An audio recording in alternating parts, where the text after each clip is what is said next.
Ari, one of the key pieces of fallout from this past weekend's games is Penn State is playing for the Big Ten title against Oregon this weekend. And I feel like after Penn State lost to Ohio State, we left them in this sort of purgatory. They're going to make the playoff, but they lost the game that really mattered. Do we know if they're going to be any good in the playoff? I feel like this is another chance for James Franklin to win that big game that we keep saying he struggles to win.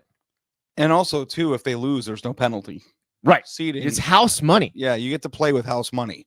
You're walking into the casino up $2,500 from a scratch-off ticket. What can you do with that $2,500? That's what this is. So it'll be really, really revelatory, I think, to see if Penn State has turned a page or to see them against another elite-level team. Yeah. Because it's very easy, at least it was for me, to roll your eyes on. It's like, oh, well, Penn State just loses the only game that matters on their schedule and just waltzes into the playoff. It's like, they earned it, and they're here, and they're playing another team just like Ohio State again. Can they actually win one?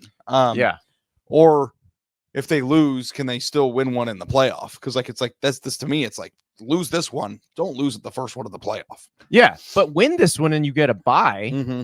and then you could be in a pretty advantageous situation. I mean, is Penn State the 1 seed if they win this one? I think they are. They probably are, yeah. Yeah, I mean, maybe Texas is if Texas beats Georgia, but I think it would be Penn pretty State close. would have the number 1 win of anybody in college football. Mm-hmm. Yep. And they would have their only blemish would be a 7-point loss to a team that's making the playoff. Right, and Texas beating Georgia, their loss to Georgia is kind of in the same boat, but they wouldn't have a win as good as that. But I think that we can definitively say at this moment that we perceive Oregon to be better than Georgia. Yeah. So if that's the case, that's what it would be. So they are playing for, and I think also too, the Big Ten championship matters to them. Yes, very much. Like this isn't just a consolation prize. Like they want to win that. Yeah. And it's important to James Franklin because and a month ago. Remember the last time they won it, they didn't make the playoff.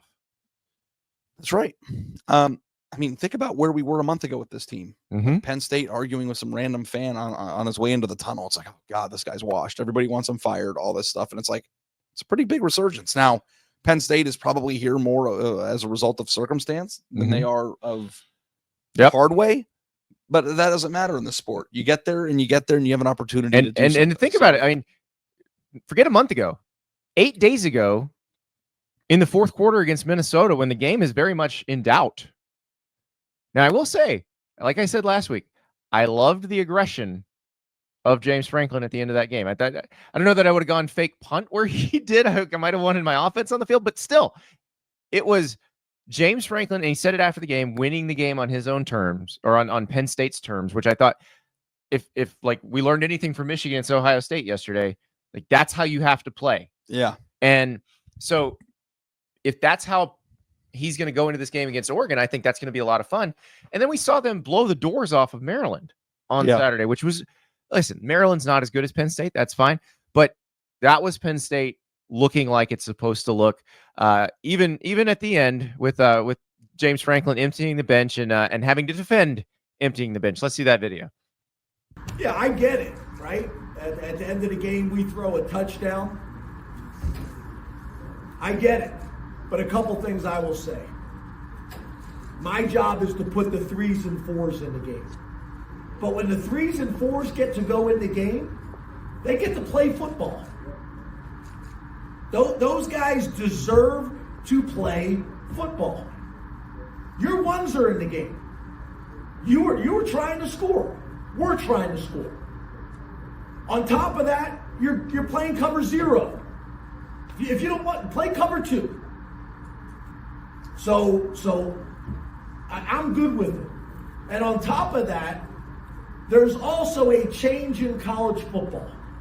We are trying to play as long as we can, make the playoffs, and be seeded as high as possible.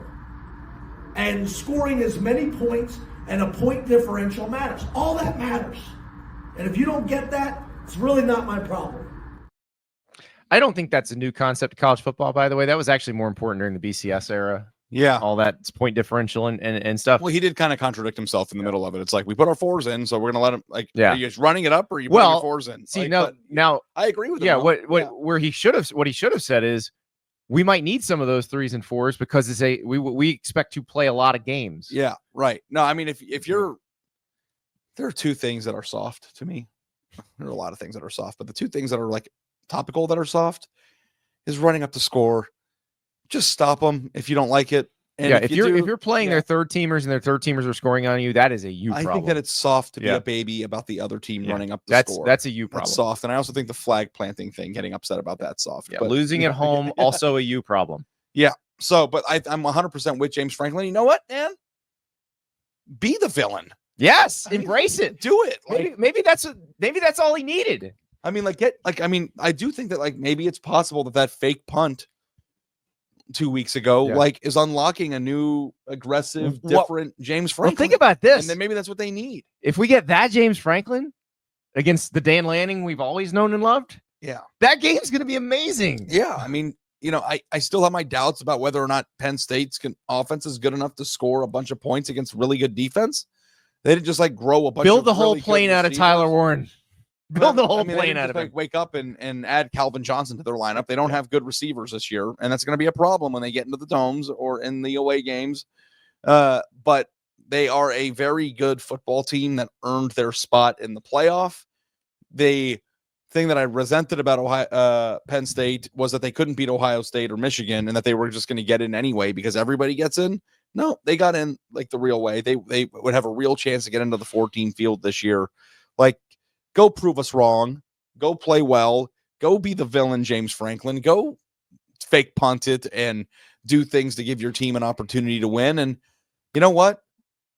When you think about career arcs and perception of a person, that man can change a lot of things in a 6-week period. That's exactly right. And he can change a lot of things in about a 6-day period. His own fans hated him a month ago. They did. They were yelling at him. So as he came off the field. I'm not the critical one here. Your own fans are. So, and you know what? The best thing about football in life, winning changes everything. So go win.